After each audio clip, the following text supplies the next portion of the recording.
Bom dia, tudo bem? Vamos fazer a nossa prece, aliás, nossa agenda de reforma íntima do dia 29 de setembro. Reflexão e vivência em torno do Evangelho. Teu olho é a lâmpada do teu corpo.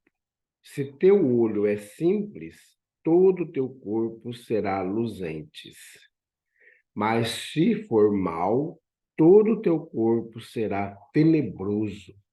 Lucas 11:34.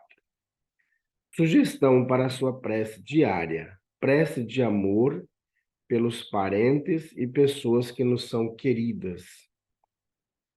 Observe e reflita. Perdoar sem condições àqueles que direta ou indiretamente nos prejudiquem, inclusive os obsessores e outros irmãos infelizes. André Luiz, no livro Conduta Espírita. Vamos, nesse instante, pensar em Jesus. Bondoso Jesus, nós queremos, nesse instante, colocar em tuas mãos todas aquelas pessoas que nos são queridas, a começar pela nossa família, nossos pais, nossos irmãos, todos os nossos sobrinhos, os cunhados, todos os nossos parentes, todos os nossos amigos, nossos companheiros de trabalho, nossos colegas e todos aqueles que vamos nos encontrar no dia de hoje. Queremos também, Jesus, agradecer pelo dom da vida, pela oportunidade que nos concede de mais um dia estarmos aqui encarnados, trabalhando em nosso melhoramento, em nossa reforma íntima. Nós somos muito agradecidos, Jesus, por ter nos dado as condições da reencarnação.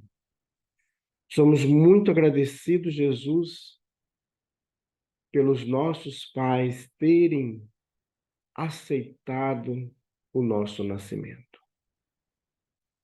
Que Deus nos abençoe sempre. Graças a Deus. Meus amigos, hoje, sexta-feira, é um dia de atividades na Casa Espírita Allan Kardec, na cidade de Nova Monte Verde. Então, teremos a palestra, reunião pública, às 7 horas da noite, lá em Nova Monte Verde. E amanhã, sábado, teremos as atividades rotineiras da Casa Espírita no período da manhã.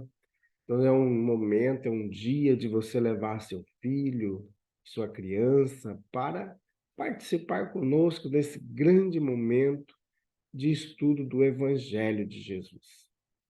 Então, todo sábado, às 8 horas da manhã, nós estaremos lá realizando as atividades de evangelização com as crianças, com os jovens, com os adultos, a distribuição da sopa e também o tratamento espiritual. Às 4:30 da tarde, nós iniciaremos os cursos da Global Kardec, a Escola de Estudos Espíritas. Então, venha participar conosco. Meus amigos, nós estamos estudando o livro O Evangelho por Emmanuel, Comentários ao Evangelho segundo Lucas. O que queres de mim, Jesus, Filho do Deus Altíssimo? Rogo-te, não me atormentes.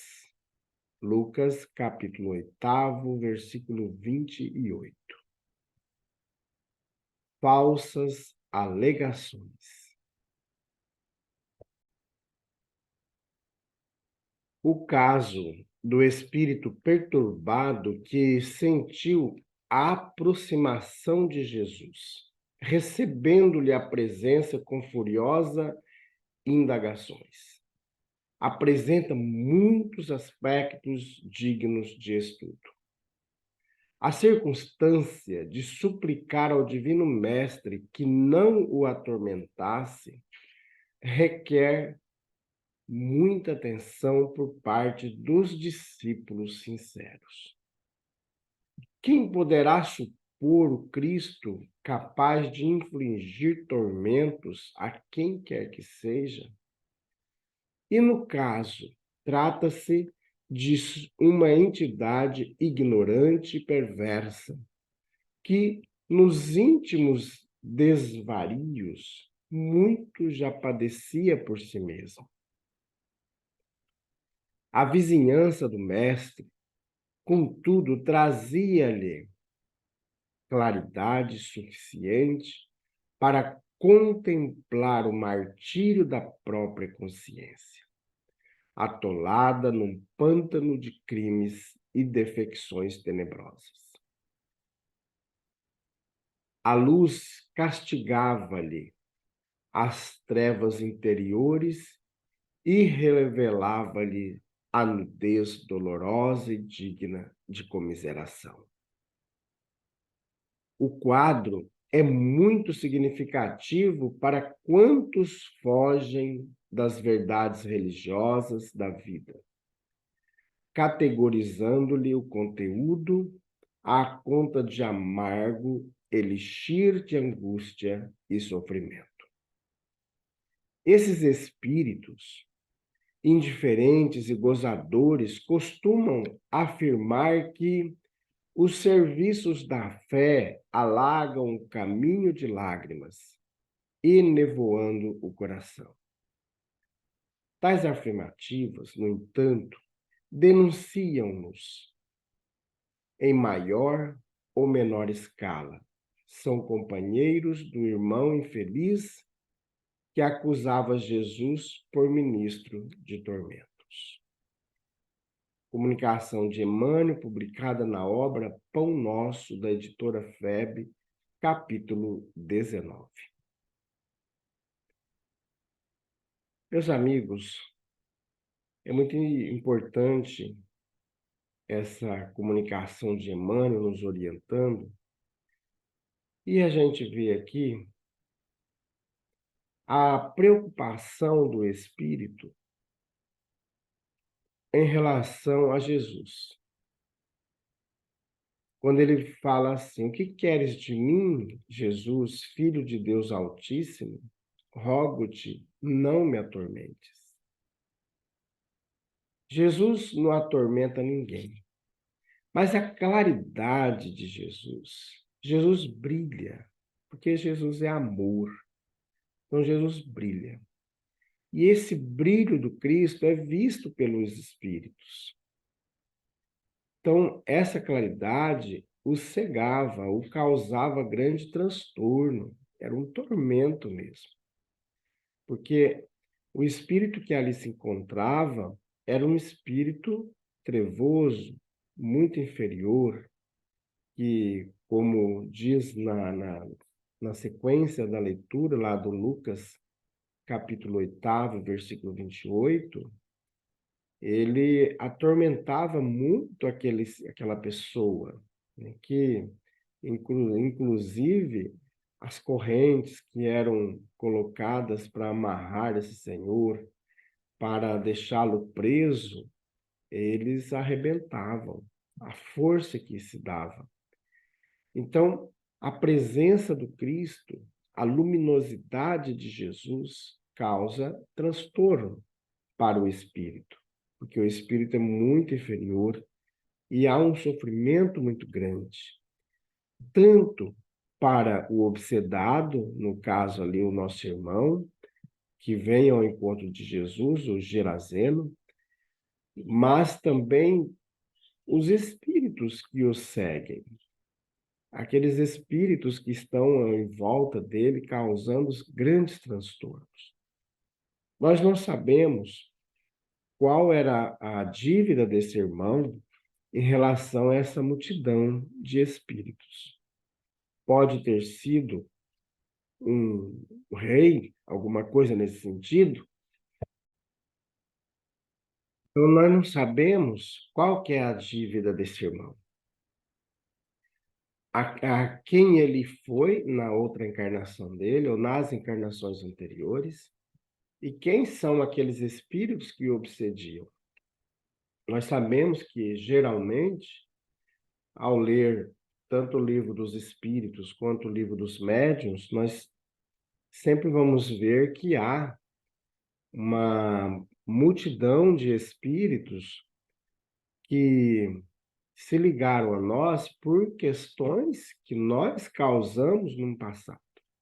Nesse instante, o Gerazeno ele é uma vítima, porém, provavelmente, ele já deve ter sido um algoz.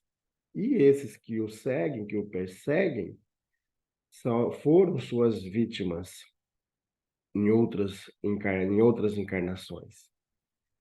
Que hoje, no caso, eles acabam sendo seus algozes, né? Então, muitas vezes, no nosso dia a dia, nós também sofremos esses tipos de tormento. Lá no item 81 do Evangelho segundo o Espiritismo, na coletânea de prece, o Allan Kardec nos diz que o obsessor é um espírito mau, que deseja muito mal a nós, né? Que nos persegue a tal ponto de criar uma situação dessa relatada aqui no Evangelho de Lucas. Então é muito importante, meus amigos, como diz a agenda da Reforma Íntima de hoje, nós trabalharmos o perdão, nós trabalharmos a reparação também. Porque é interessante, enquanto nós estamos aqui na Terra, acompanhando aqueles que podem ser nossos inimigos, ou que foram nossos inimigos em outras encarnações, que são aquelas pessoas que nós temos antipatia, que a gente briga constante em ambiente de trabalho, até dentro do próprio lar. Então, são irmãos que estão num processo de reatamento, um processo de reparação de danos.